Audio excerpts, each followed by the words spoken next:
Welcome back to the Nullified Take, where I've got the TNT takes for you on Australian Survivor Blood versus Water, episode 16.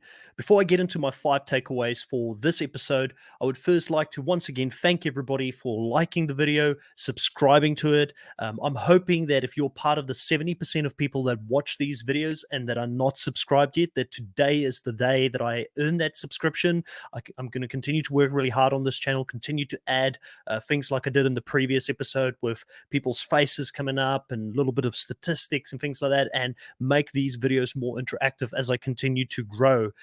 When you support me by liking this video or leaving a comment on it, I know that you appreciate the content that I'm putting out there, and it really motivates me to continue to push forward and to continue to do this. So thank you to everybody that has supported me so far this season. I really do appreciate it. Even those people like Lovable Nikki that commented on the last one and said that she doesn't even watch Australian Survivor, but she still comes and supports the channel, and likes to listen to my voice apparently when I talk about these shows that she does not even watch. And Lovable Nikki, I will be doing the challenge content pretty soon, and also Survivor US if you do watch the US version of the show. Now let's get into this specific episode and talk about the 5 big takeaways for me from this episode. Number one is that we get a repeat of the individual immunity challenge that we saw just before heading into the merge. In that specific challenge, I mentioned that we kind of saw who those people are that you wouldn't want to go against if you got to the end of this game. The people that did really well in that endurance challenge were Khan, which obviously he won that for his tribe, but he's no longer in the game. It was Sam, it was Jordy, and it was Shay. So no surprises here. We see that Shay, Jordy, and Sam again are the last three that are going to go head to head.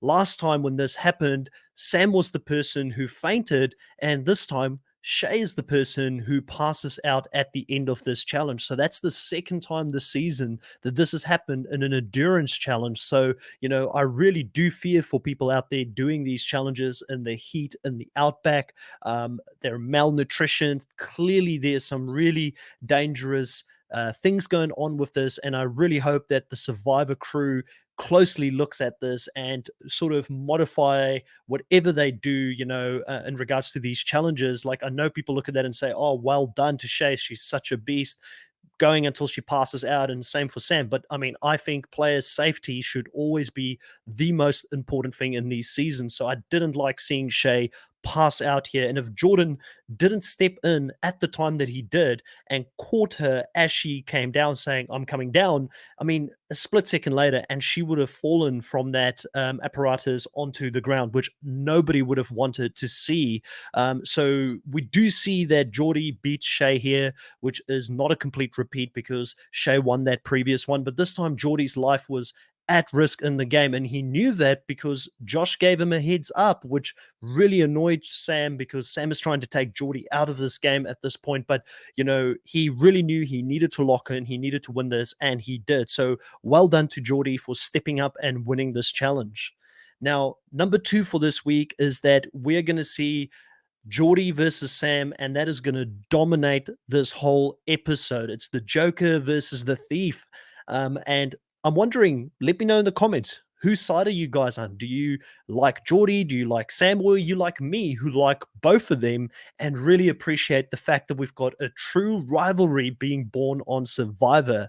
In my opinion, it's been a while since we've had a really good rivalry like this come up on our screen. And I really enjoy seeing these rivalries because if you're feeling a certain kind of way and you are Team Sam or you are Team Jordy, they make you feel a certain way where you want to watch the show to see who is going to be the person that's going to prevail.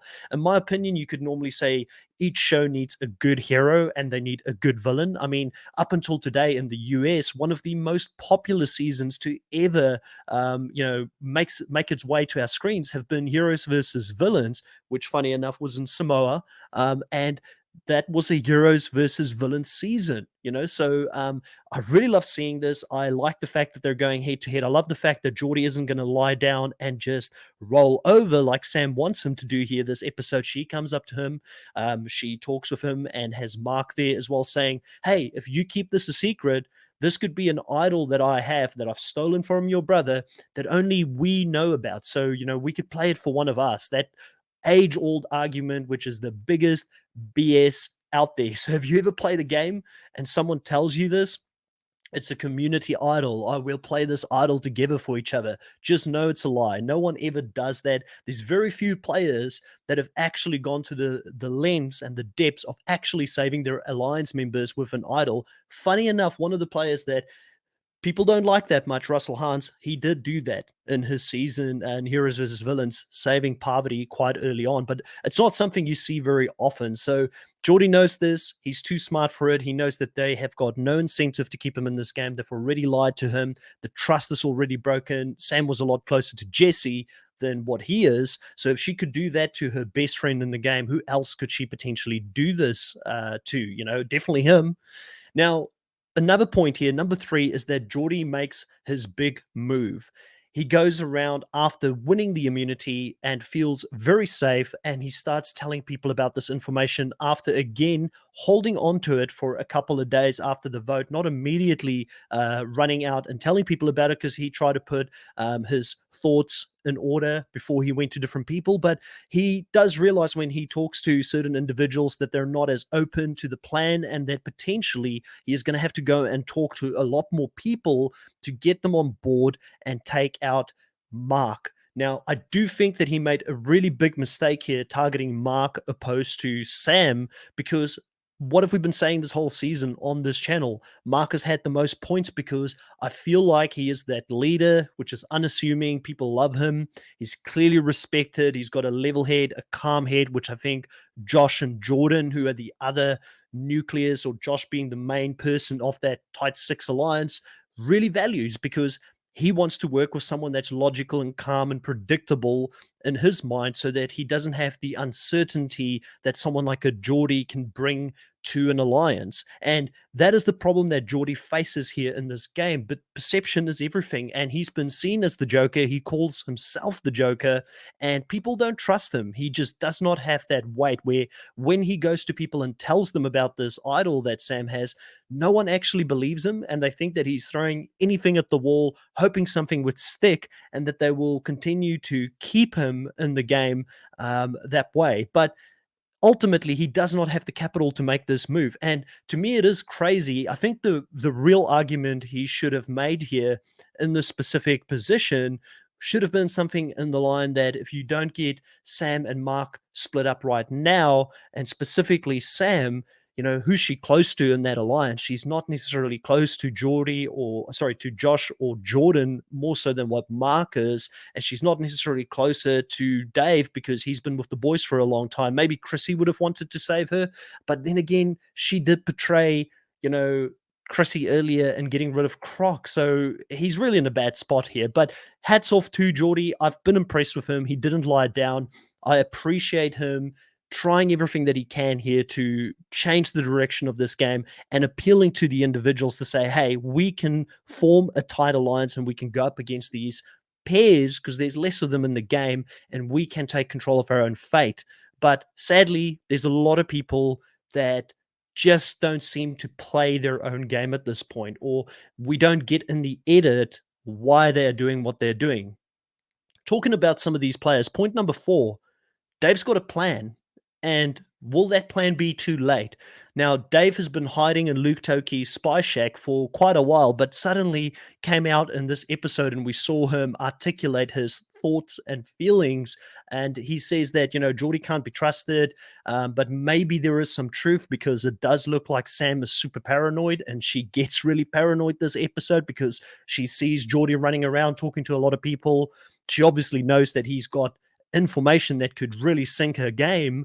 But he does say that he's got a plan. It's too early to make the move now. He's going to wait a week before, or not a week, sorry, a week in the episodes, but he's going to wait a couple of days before he actually makes that move.